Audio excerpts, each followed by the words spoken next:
2 atau 3 atau lebih kebaikan, bukan jadi baik, baru cukup untuk nutupin satu kesalahan yang kemarin. Belum jadi baik, baru seri. Ya, itu dalam urusan jualan, dagang, pelayanan kepada masyarakat. Ya. Tapi kalau ke Allah mah ada 1000 kesalahan kita, ada satu aja amalan yang Allah ridho. Allah punya kuasa ngampunin 1000 yang lainnya. Lagian enak kalau urusan sama Allah mah, misalkan gini ya. Bayangin, ada orang ngajakin sedekah yuk bangun masjid. Oh oke, ini ada rezeki dibagi. Ternyata misalkan meninggal duluan sebelum masjidnya jadi. Misal. Dan kita tahu di hari akhir, di alam kematian nanti setelah semua berlalu, di hari akhir itu nanti akan diberikan buku catatan amal kita ya. Yang kalau kita lihat nanti, asal saya sedekah tanggal segitu, jam segitu, kenapa di sini nggak kecatat? Misalkan nanya ke Allah, punten ya Allah, dia orang Sunda ceritanya ya. Tenang aja, Allah ngerti berbagai macam bahasa ya. Punten ya Allah, engkau pasti tahu tanggal segitu, jam segitu aku sedekah bangun masjid. Nah di dia Allah, kenapa di sini nggak ada? Tidak mungkin Allahnya ngejawab, ya kan masjidnya belum jadi pahalanya belum cair. Enggak gitu konsepnya, enggak gitu. Itu duit belum keluar, masih di kantong ibu baru niat aja. Sedekah jadi pahala tuh. Ya. Enakan urusan sama Allah. Nah kayak gini ya, ini dokter nih. Dokter, perawat, siapapun yang ada di rumah sakit ini berusaha pengen nyembuhin orang.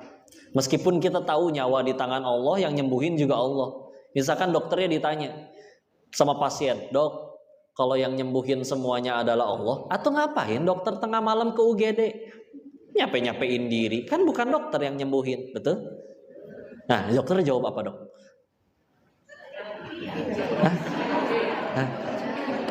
Ya, biar digaji sama Pak Dirut gitu. Bukan ya? Bukan ya?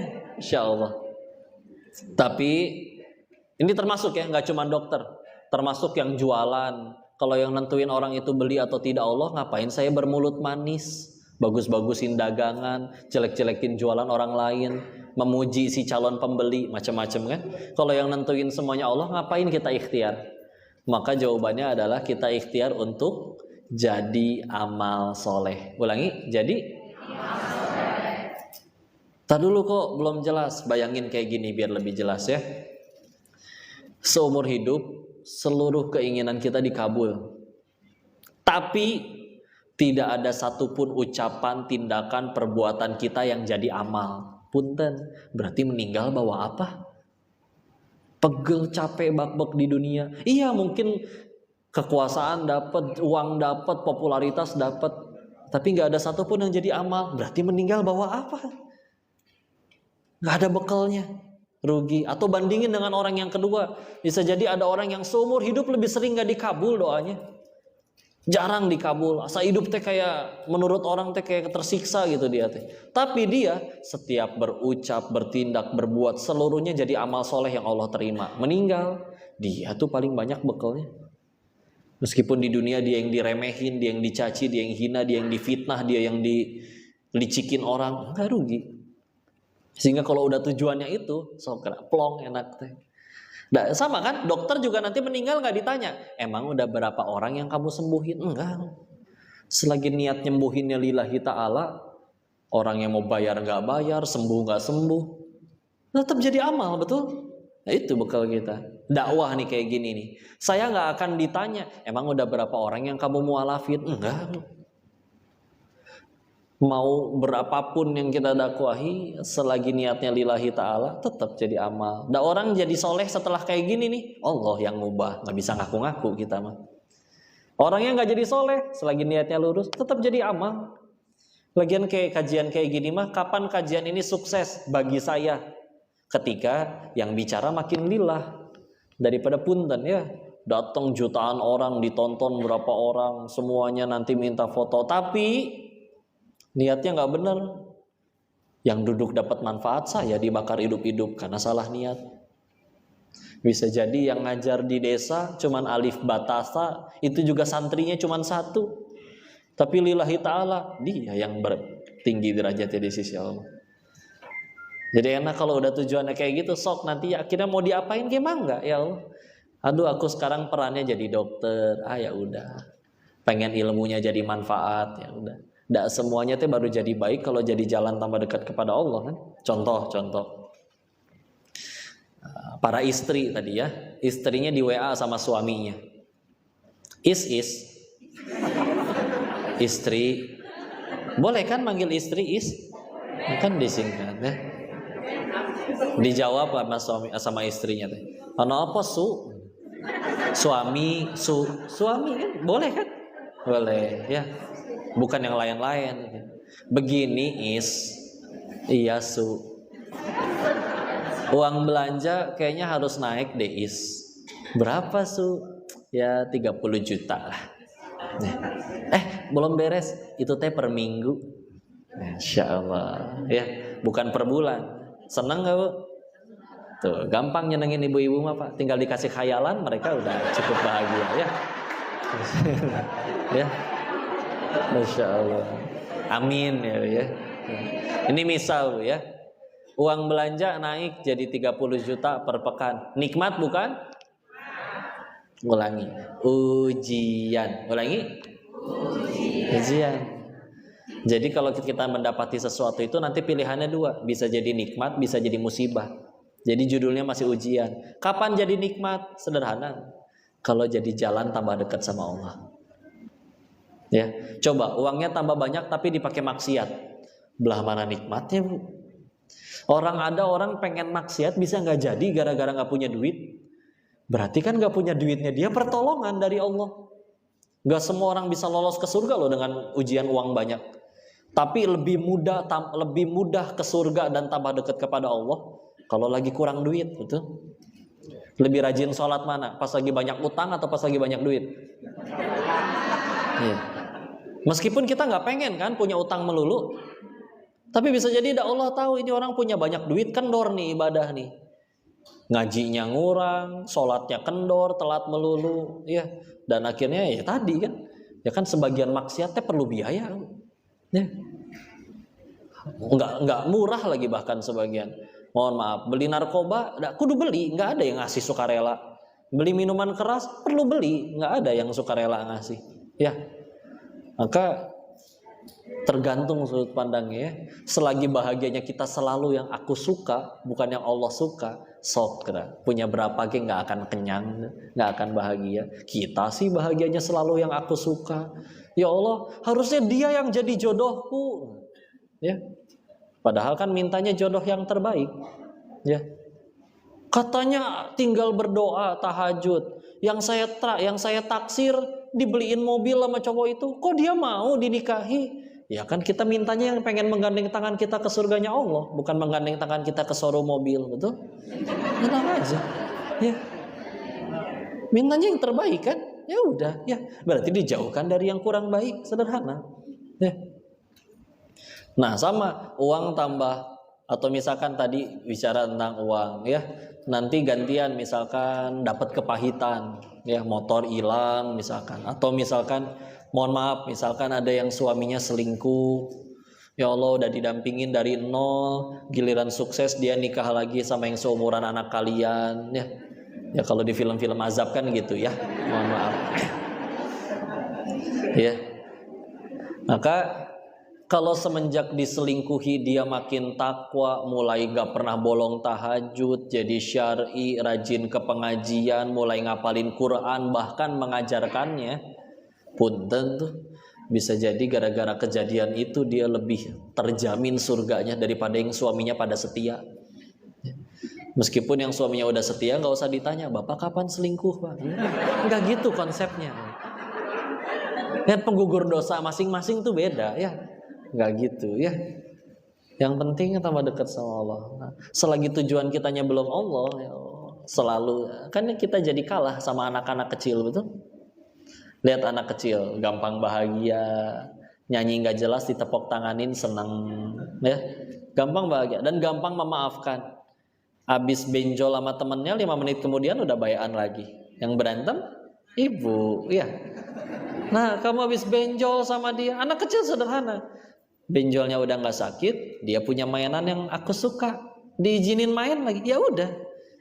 Nggak ada gengsi. Anak PAUD, bayangin anak PAUD pulang ke rumah, mah panggilkan pengacara keluarga kita, mah. Naon adek? Adik dihina oleh anak TK Pertiwi, izah adik tercoreng. Naon lah. Kita bawa ke meja hijau, dibawa sama mamanya meja biliar. Sama hijau juga ya, tapi nggak nyambung ya. Nggak ada kan anak kecil kayak gitu. Coba orang dewasa ya, bisa nggak ngomong tuh 10 tahun. Perkara yang kadang perkara rupiah, perkara macam-macam ya. Coba. Kena kita kan, ibu lahir nggak langsung segede gini kan bu? Ibu pernah orok bu? Pernah ya. Berarti kita pernah jadi anak-anak ya. Pernah bahagia tanpa alasan. Kenapa kita makin gede makin sulit bahagia? Sok jujur. Pengetahuan orang dewasa sama pengetahuan anak-anak lebih banyak siapa? Dewasa. Ibu mah udah kuliah, udah kursus, udah sering nonton YouTube ya. Ya. Atau uangnya anak-anak sama uangnya orang dewasa, banyakan uangnya siapa? Orang dewasa, kecuali Rafatara sama Cipung ya. Mereka agak ya, mereka nggak request pengen lahir di keluarga yang itu ya. Tapi kan secara umum uang lebih banyak, pengetahuan lebih banyak, kenapa lebih sulit bahagia daripada anak-anak? Sederhana ya.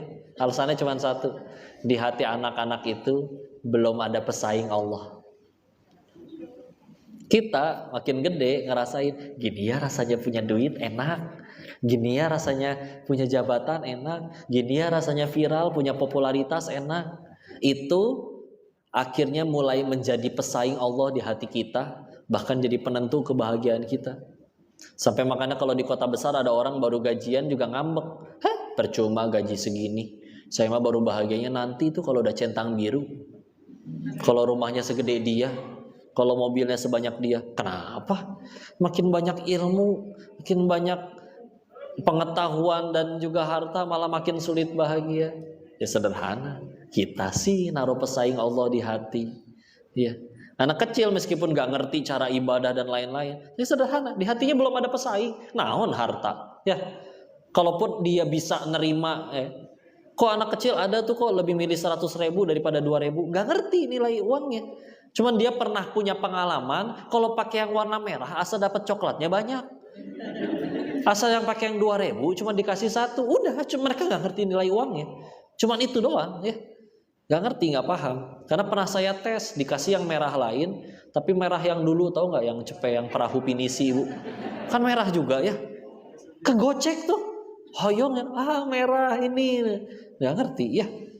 Udah gak ngerti nominalnya. Cuman ketika belum ada pesaing di hatinya, coba lihat anak-anak. Gampang bahagia kan? Kita semakin banyak pesaing Allah di hati, semakin sulit untuk bahagia. Ya. Dan Al-Quran jadi jalan keluar untuk itu semua. Yuk, supaya akhirnya yuk beneran kita mikir lagi. Jawab survei sederhana ini aja ya. 1, apa kita punya keinginan? 2, apa Allah juga punya keinginan? Punya. Allah ingin kita bahagia selama. 3, dari lahir sampai detik ini, jujur, lebih banyak mengejar yang Allah suka atau yang kita suka? Terus udah ngejar yang kita suka melulu, bahkan sebagian terkabul, kok masih sulit bahagia? Ya, mungkin kitanya aja ya, harus sadar, harus berapa kali patah hati lagi baru sadar bahagia itu adanya pada apa yang Allah suka, tapi bukan yang kita suka. Hati udah bahagia, bismillah, sok mau sakit kayak gimana juga.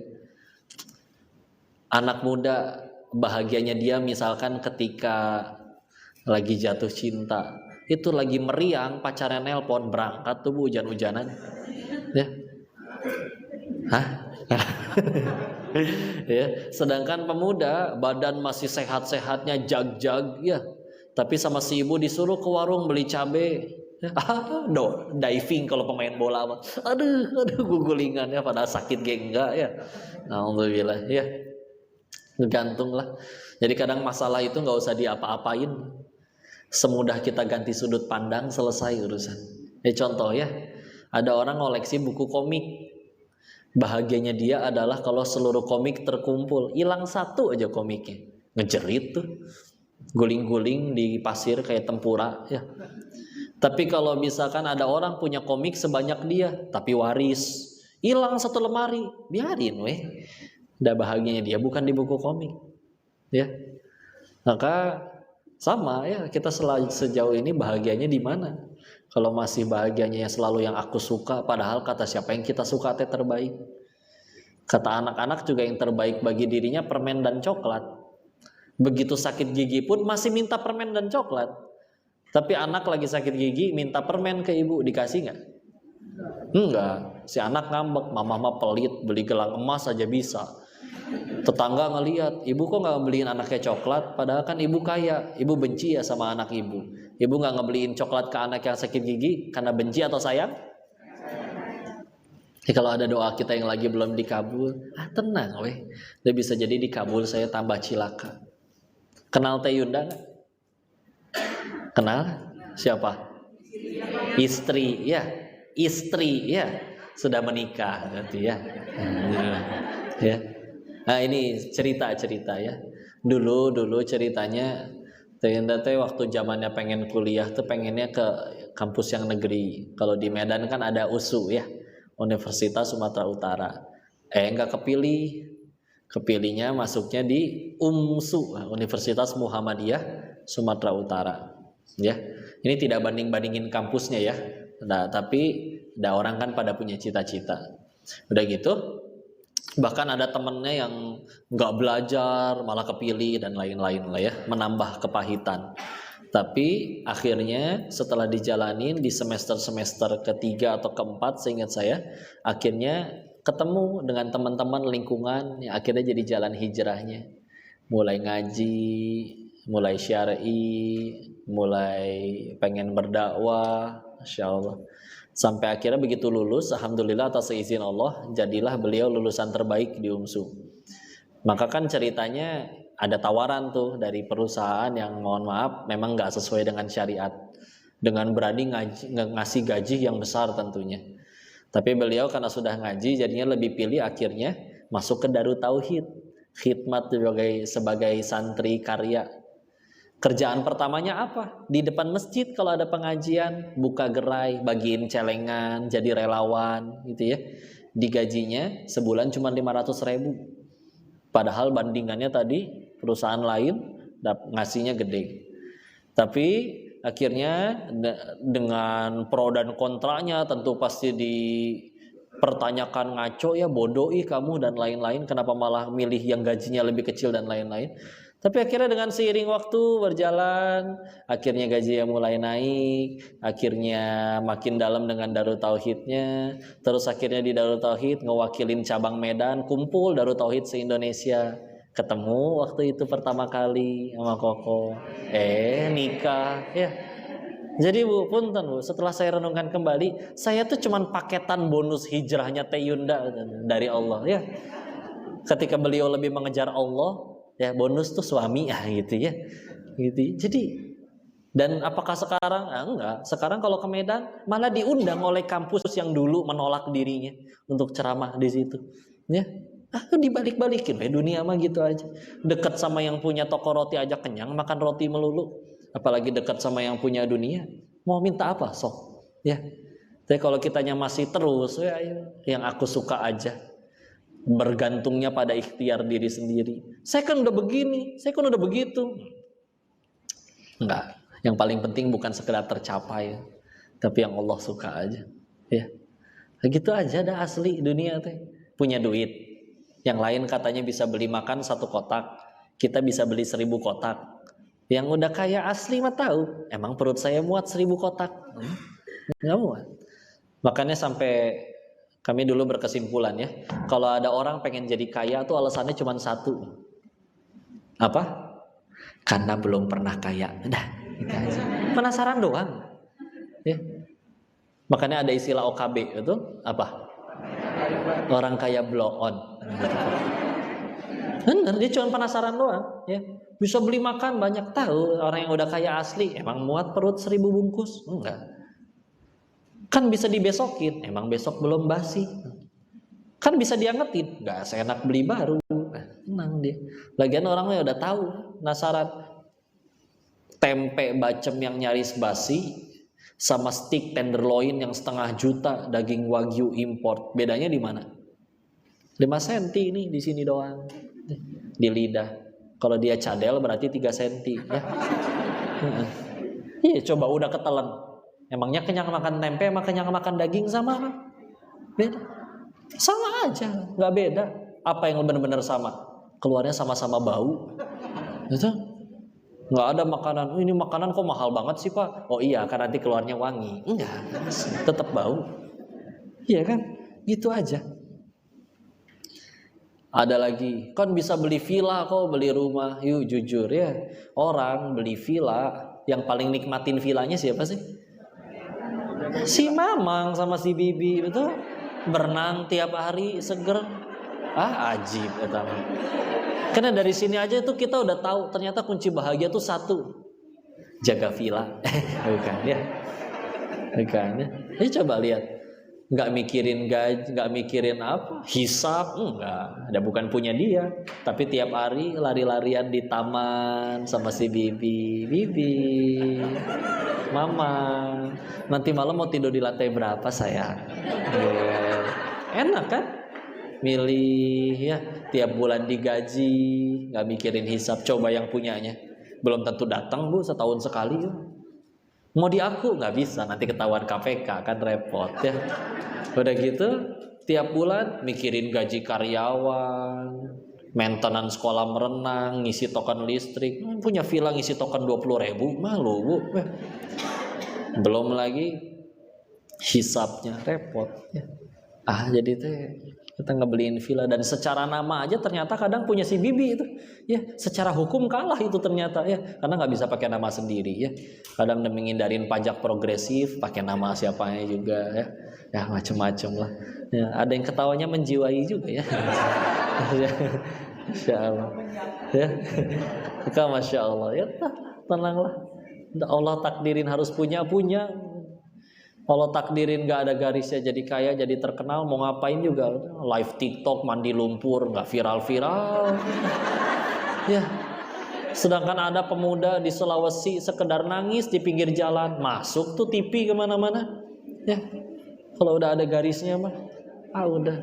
Capek dengan hidup, pengen mati, dia udah tiduran di rel. Relnya juga udah lewat keretanya, masih gak mati itu. Karena salah rel ya, kereta lewat di sebelahnya ya. Relnya kan 2 ya. Tengsin yang ada.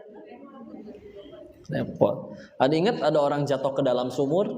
Ada bapak-bapak jatuh ke dalam sumur. Udah gitu minta tolong.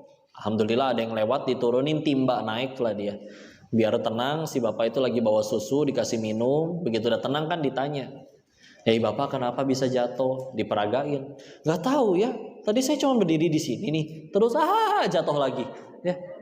Tapi jatuh yang kedua meninggal, ya. Terus kata guru kami pas ngelihat cerita itu, beliau bilang kayak gini, orang itu masih punya rezeki 1 gelas susu lagi, karena udah nyampe tempat matinya pun kaci naik heula itu ke atas, ya. Begitu udah selesai semua rezekinya dijemput, baru boleh mati. Ibu, bapak, semua di sini termasuk saya, semua manusia dilarang mati sebelum semua rezeki yang sudah Allah janjikan waktu di alam rahim kita terima semua. Nggak boleh mati itu demi Allah. Nggak bisa ngapa-ngapain. Coba lihat pasien di bawah, nggak bisa ngapa-ngapain, kerja nggak bisa, tapi kan ada rezekinya, masuk tuh lewat infus, bari terkapar juga. Udah tenang, sila. Jadi kan dengan gini aja, dan itu semua diajarkan oleh Al-Quran, lepas kan? Nggak takut lagi kekurangan harta, nggak lagi kehilangan posisi, nggak takut lagi. Yang penting mah jadi amal soleh. Ya, tujuan hidupnya udah berubah. Kalau dulu ngejar selalu apa yang membuat dia bahagia, sekarang dia mencari apa yang Allah suka, bukan yang dirinya suka. Kalau dulu selalu tanya apa aku sudah bahagia, sekarang bertanya sudah berapa orang yang kubahagiakan. Lebih enak. Pengen jadi manfaat, jadi kebaikan ya. Ini ngaji kayak gini hati tambah tenang atau tambah gelisah? Tenang ya. Kalau tenang berarti kita baru saja membuktikan firman Allah. Quran surat 13 Al-Rum ayat 28. Allah berfirman, "Ada bidzikrillahi tatma'innul qulub." Hanya dengan mengingat Allah maka hati jadi tentram. Nah, kita dari tadi lagi ngomongin Allah, pasti jadi ingat Allah. Ingat Allah, ya udah hati tentram. Bukan karena siapapun yang bicara, enggak bisa apa-apa yang ngomong ini, ya. Tapi karena ingat Allah, hati tentram. Nah, kan? Kita mah gitu kan. Bahkan otak kita mah ditulisnya, jangan pikirin gajah. Apa yang muncul di kepala? Gajah. Ya. Nah, ini ingat Allah terus ya udah. Udah ikut Quran, balik lagi ke Al-Quran. Kadang suka ada yang menyanggah, kok jangan menggunakan kata jangan. Dianya sendiri bilang jangan ya. Tapi Allah dan Rasul pakai kata jangan. Wala taqrabuz zina. Jangan dekati zina. Rasul juga bersabda, la taghdab walakal jannah. Jangan marah, bagimu surga. Masa Allah dan Rasulnya salah? Ya, kita aja mungkin yang terlampau jauh dari Al-Quran. Ya. Iqra ayat pertama baca, kita rajin baca komen, baca grup gibah, baca WA, kan bukan itu tapi yang dimaksud ya. Nah, beneran ya. Kalau sampai ada orang berkata waktu itu, kok nggak bisa dong semuanya balik lagi ke Al-Quran dan Sunnah? Kan itu 14 abad yang lalu, zaman lebih canggih sekarang. Guru kami nantangin balik waktu itu, bawakan masalah paling rumit saat ini, kami bisa bawakan masalah yang lebih rumit zaman dahulu, dan lebih udah selesai dengan Al-Quran dan Sunnah. Nah, satu-satunya buku yang cuman 1 jilid, gak ada jilid 2-nya, gak ada kan Al-Quran jilid 2 ya. Tapi sampai sekarang gak pernah ada yang bosan bacanya. Kalau dicari buku yang paling banyak dicetak sepanjang sejarah, ya Al-Quran pada 1 jilid ya. Terus dicetakin terus ya. Meskipun kadang yang bacanya nggak ngerti karena nggak ada terjemahannya misalkan. Tapi kalau dicari dari lihat sudut pandang terjemahan, juga buku yang paling banyak diterjemahkan seantero bumi Al-Quran ya. Tapi sanggup untuk menjadi jalan keluar bagi setiap orang ya. Punten lah kalau mau jujur, mungkin kitanya kali yang terlampau jauh. Masalah nggak makan babi mungkin bisa nurut, tapi kadang kalau misalkan ayat yang lain, kadang naudzubillah kalau sampai tebang pilih, waduh yang Al-Baqarah 275 nih, kalau yang ini nggak saya langgar, kapan saya punya mobil sama motor nih? Mulai nyicil ya. Bukan berarti nyicilnya nggak boleh ya, tapi kan ada nyicil yang boleh, yang tidak boleh juga ada. Isok atau nurut lagi, bismillah ya. Sampai sekarang belum pernah terbukti salahnya soalnya ya. Tinggal mau atau enggak kita nurutin, bismillah. Enggak cuman tadi kita bicara kesehatan, masa depan juga cerah insya Allah. Saya sampai jam berapa ini ya? Oh, tanya jawab dulu. Ya udah, dikembalikan dulu kepada saya. Tafadhol ya. Boleh tanya jawab atau foto-foto Ibu? Enggak boleh dua-duanya. Ya, harus pilih. Enggak. Mungkin ada audiens yang masih ada yang belum atau kita yang bertanya sebuah sesi pertanyaan ketika pertanyaan pertama, maka silakan ada audiens ikut rumahnya ya. Ayo silakan ikut ngaji. Oh itu Bapak.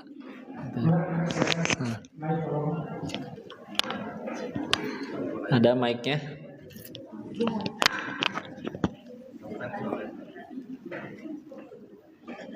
Mau pakai yang ini aja?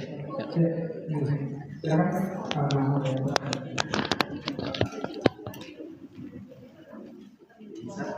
Tafadhol, mangga.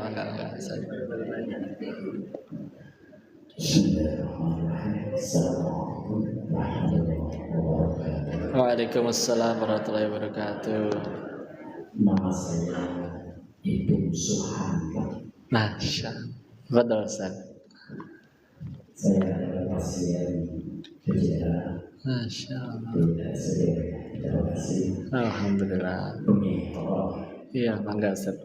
Saya mau tanya tentang masalah berobat. Iya. Tadi di awal kau bilang obat 70% itu obat dari Allah. Dan sisanya dari yang lain. Begini loh, di dalam kehidupan sehari-hari, wabil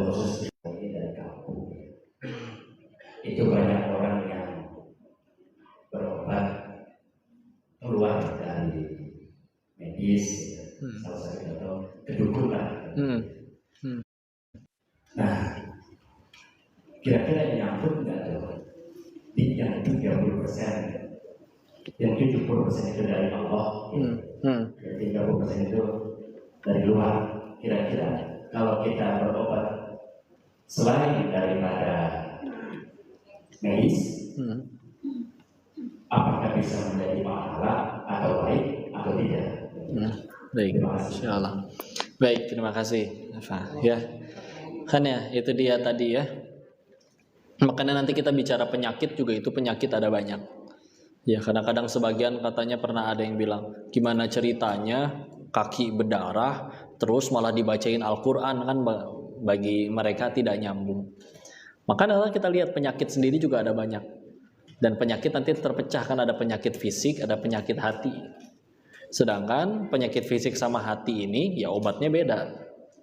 Cuman kan ribetnya penyakit mau fisik, mau hati, mau fisik seperti apapun, ujung-ujungnya tadi kita tahu sama, mati. Ya. Sedangkan kalau kena penyakit fisik, kita setelah wafat, mohon maaf, demi Allah penyakitnya nggak ikut. Sambil di dunianya kena penyakit fisik, dosa berguguran.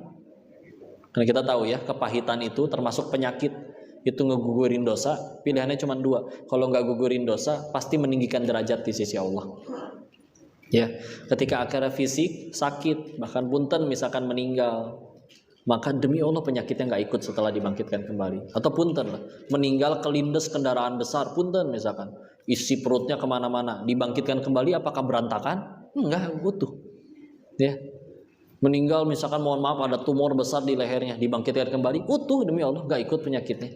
Kalau penyakit hati kebalik, ya, sambil di dunianya gak kerasa, tapi setelah meninggal efek sampingnya kerasa. Contoh, ya, dia sombong, dia congkak, dia dengki, seumur hidup sehat itu dia, ya, secara fisik. Tapi setelah meninggal kesombongannya harus dipertanggungjawabkan, ya. Jadi mana yang lebih bahaya berarti? Penyakit kanker atau penyakit sombong? Sombong. Ya. Kok kanker bisa bikin orang mati loh? Tapi bisa jadi gara-gara dia kanker lebih bersih dosanya daripada yang sehat tapi maksiat. Ya. Nah, Al-Quran jadi obatnya adalah obat nggak cuma sekedar penyakit fisik. Walaupun kita nanti ada ya ilmunya untuk tibun nabawi atau juga untuk ruqyah syar'i. Ya. Nah, tinggal nanti balik lagi. Perkara kita matinya atau berusaha untuk sembuhnya, baru balik lagi. Semua hal baru jadi kebaikan itu sederhana. Harus jadi jalan tambah dekat sama Allah. Kalau bicara tadi dari 4 kali kata syifa di dalam Al-Quran, 3-nya Al-Quran, yang satunya lagi adalah yang keluar dari perut lebah, berarti kan 75/25 ya. Terus kita keluar dari misalkan ke dukun atau kemana, apakah bisa jadi kebaikan atau tidak? Tergantung, bikin jadi tambah dekat sama Allah enggak?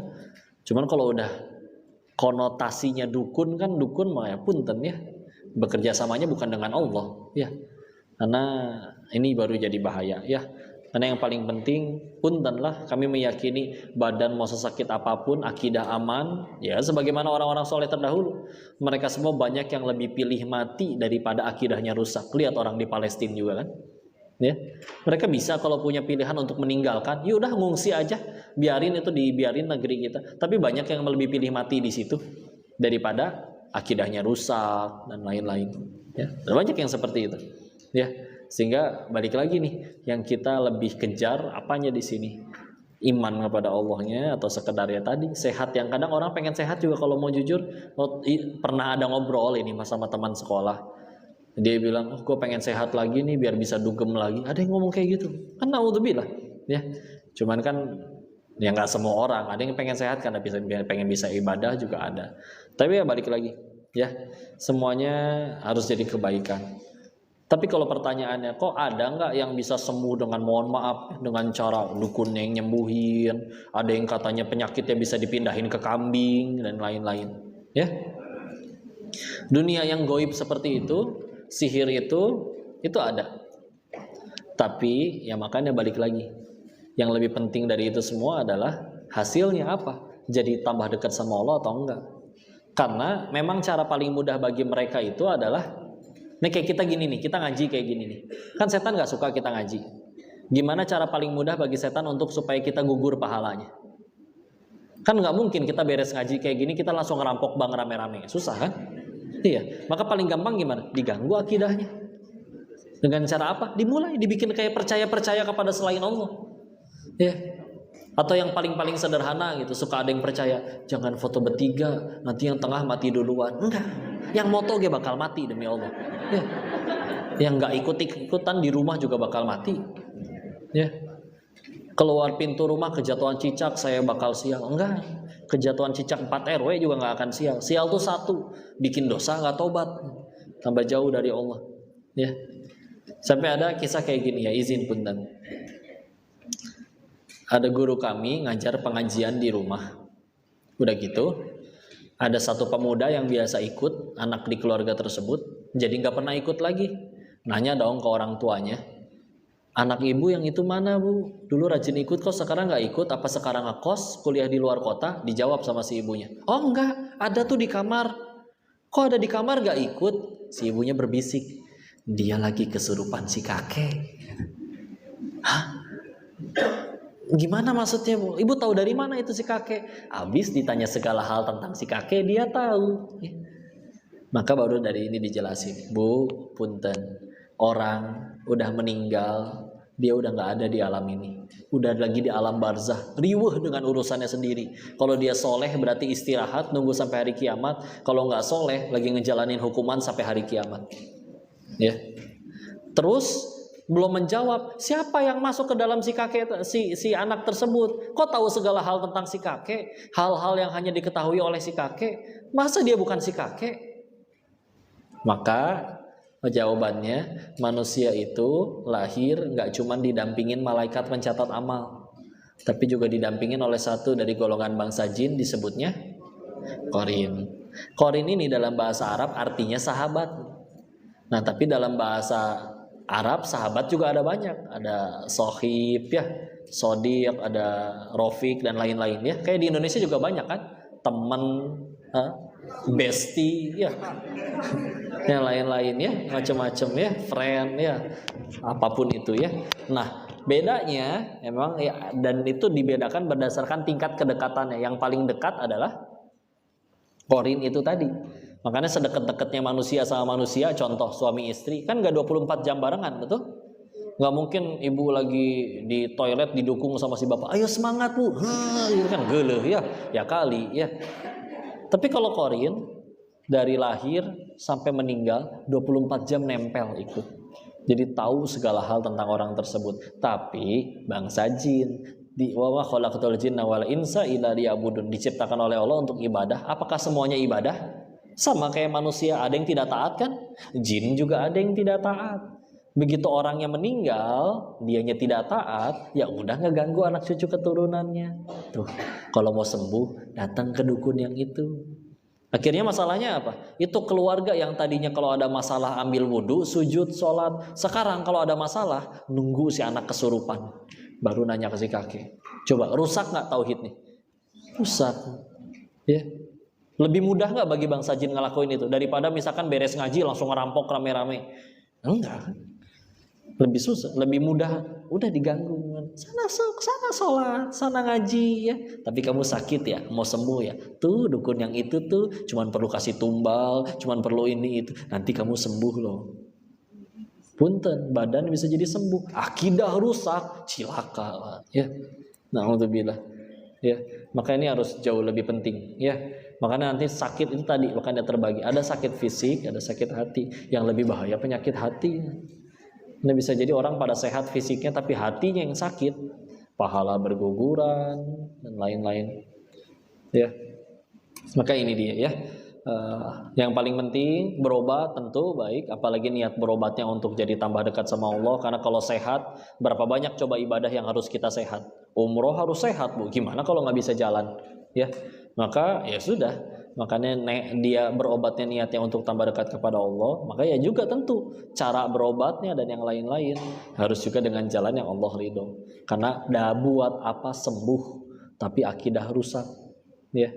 Jadi enggak lah, jangan kalau ke dukun kemana di luar seperti itu, semua balik lagi yang paling penting. Punten lah, dia tetap nanti diomongin orang tuh kan mati, udah dibilang ke dukun itu malah nggak mau, mati kan kamu, tapi mati dengan menjaga keimanannya. Punten, kalau ujung-ujungnya surga emang kenapa?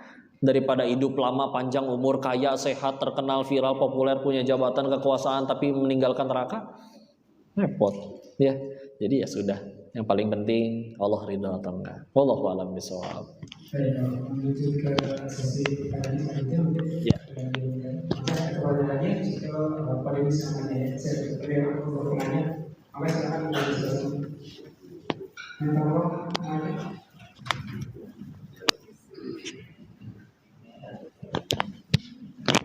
Atau di WA aja Bu, di WA. Kalau tiba-tiba kosong jawab saja. Saya bukan dukun ya, nggak langsung tahu pertanyaannya. Itu ada belum? Oh ada. Yang mana? Belakang tiang. Oh keluar dari belakang tiang. Bijil. Waalaikumsalam warahmatullahi wabarakatuh. Gerhana berarti kehalangan tiang. Saya seperti Mami biasa ditanya selfie kok izin bertanya mengenai sakit hati atau penyakit hati. Terkadang kan kita berbuat baik, berdoa sih. Ada juga yang sebaik-baiknya manusia adalah bermanfaat bagi sesama manusia. Terkadang ketika kita berbuat baik tapi disalahkan. Gimana cara menghindari untuk penyakit hati tersebut agar kita tetap berjalan lurus seperti itu? Baik, Masya Allah. Assalamualaikum warahmatullahi wabarakatuh. Makanya nanti dibedakan, Bun. Ada sakit hati, ada penyakit hati. Ini beda ya. Sakit hati mah diomongin orang, akhirnya sakit, terluka hatinya. Nah ini wajar manusiawi ya. Nah tapi yang dimaksud penyakit hati tadi ya. Karena penyakit hati ini bahaya nih. Kita itu kan punya ember pahala masing-masing ya. Kita ngaji, tadi sholat, segala macam kita tampung di ember. Tapi kadang kita cuma suka fokus ngisi ember pahalanya, lupa untuk ngecek ember pahala kita bocor atau enggak. Jangan sampai kita pulang ke hadapan Allah dalam keadaan, nih ya Allah saya udah ngelakuin ibadah ini pas dicek, gening embernya kosong. Karena ternyata embernya bocor. Apa yang bikin ember itu jadi bocor tadi bukan sakit hati tapi penyakit hati. Tolong dibedakan ya. Apa contoh penyakit hati? Sombong, ngeremehin orang. Siapa ciri orang sombong? Batarul haqq wa ghamtun nas, menolak kebenaran dan juga merendahkan orang lain. Orang lain dapat kebaikan, Allah paling nyogok. Yang lain tasnya bagus, Allah paling KW, minjem punya mertuanya itu. Kenapa kok dijulit kayak gitu? Itu penyakit hati. Ya, itu bukan sakit hati, itu penyakit hati. Nah itu baru ya, julid ya, netizen ya. Apalagi dengki. Apa ciri dengki? SMS. Syusyah melihat orang senang, senang melihat orang syusyah. Ada orang lain naik jabatan, dia mulai meriang ya. Orang lain jadi direktur, dia mulai kejang di opname ya. Orang lain punya perusahaan sendiri, meregang nyawa tuh orang. Ya maksudnya gitu ya. Banyak ya syirik yang kecil seperti syirik ria tuh. Ria itu bukan pamer ya. Ria itu ada yang namanya ria. Ini ada y-nya, ria ya. Ria itu bukan pamer, tapi ria itu ngelakuin suatu amalan tapi bukan untuk Allah. Ya. Jadi sholat duha sih sholat duha, tapi bukan buat Allah karena lagi ada calon mertua ngelihat. Nah, itu ria, ya. Jadi ibadahnya bukan untuk Allah. Ya. Maka itu penyakit hati, tapi bukan sakit hati, bukan. Bedakan ya. Dan yang lain-lain tadi ya, syirik, takabur, dengki, munafik, ujub, ya. cinta dunia, itu penyakit-penyakit hati. Tapi bukan sakit hati. Kalau misalkan sakit hati kayak tadi, misalkan udah nolongin orang dianya malah mengkhianati, itu mah sakit hati. Dan kepahitan itu ujungnya dua. Kalau nggak gugurin dosa, pasti meninggikan derajat di sisi Allah. Beda, itu bukan penyakit hati, itu sakit hati. Ya, yang bisa jadi gara-gara kepahitan itu, ya dosa kita lebih bersih, gara-gara omongan orang gitu nyakitin. Ya. Yang dibahayakan tadi itu, tadi bukan sakit hati, tapi penyakit hati, ya. Seperti tadi takabur, dengki, ujub, sombong dan lain-lain, ya. Maka gitu ya perbedaannya ya. Wallahu a'lam bishawab. Berarti saya sekarang kalau ini saya ingin tanya kok, saya punya sobat yang bisa menjawab. Oh gitu. Ya udah. Tadi yang terkait untuk menyucikan jiwa pendidikan Islam itu di surat berapa, ayat berapa tadi? Yang angkat itu dulu lah. Nggak apa-apa. Nggak apa-apa. Ya. Huwallazi ba'atsa fil ummiyina rasulan minhum. Oke, silakan. Surat apa? Surat 62 Al-Jumu'ah ayat 2. Iya, betul. Ya. Masih ada?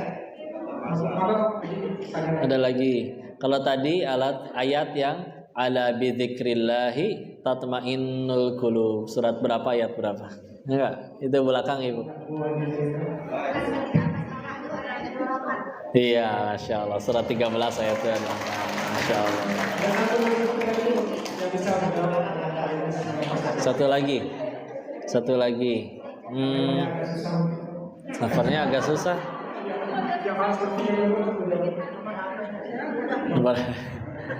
Ya udahlah, masih ayat Al-Quran aja ya.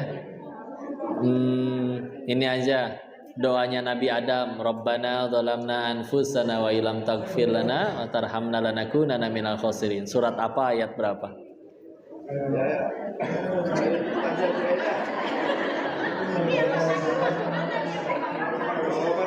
Mau googling, yo. Siapa yang lebih cepat googlingnya berarti dia. Ayo, doanya Nabi Adam. Nih. Surat apa? Oh, nggak apa-apa kalau tahu.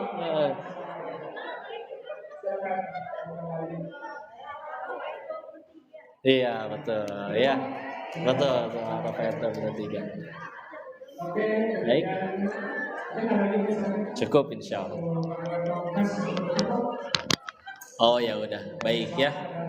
Ini kesimpulan aja ya. Suka tidak suka, mau tidak mau, cepat atau lambat, kita itu butuh Allah. Kita pasti nyari Allah. Tinggal pilihannya 2, mau datang ke Allah dengan sukarela atau harus diseret dulu. Seret dengan kepahitan, masalah, diremehin orang, enggak ada. Suka tidak suka, kita pasti nyari Allah. Segera cari Allah ya, dekat terus kepada dirinya. Allahu a'lam bishawab. Kemudian antara yang kegiatan tadi negatif mahasiswa terima kasih kami ucapkan dari saya. Semoga